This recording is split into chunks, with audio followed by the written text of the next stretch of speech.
In Tarrant County alone, there are nearly 400 abused and neglected children who need someone to stand up for them.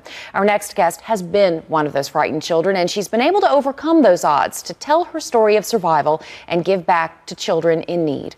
Joining me now is best-selling author, women's and youth advocate Ashley Rhodes Corder. Ashley, you know all about being a foster child. You lived in what, 14 homes different in foster 10 homes. years. Correct. So many people would say just those kinds of odds are insurmountable. How did you do it? I think a lot of my success came from my love of education and doing well in school, but I also had a tremendous advocate in my life named Mary Miller, who was my CASA volunteer, and she was just a tremendous champion for me inside the court and outside.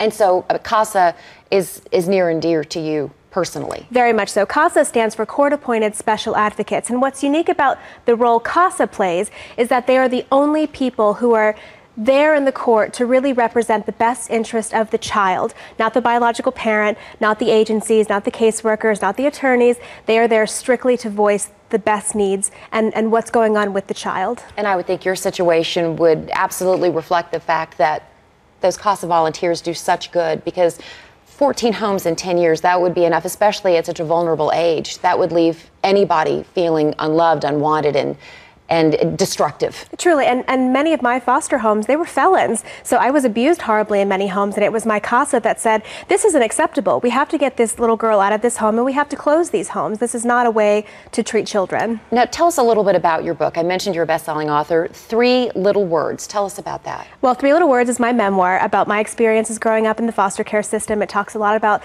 what my CASA did, but I was really wanting to write it to be a call to action, because we need so many advocates for children. Here in this area alone, there are over 300 children on a waiting list who don't have representation from a CASA. We need foster parents and we need adoptive parents. I myself am now a foster adoptive parent after I was a CASA, and so I know that the needs aren't different than when I was in care.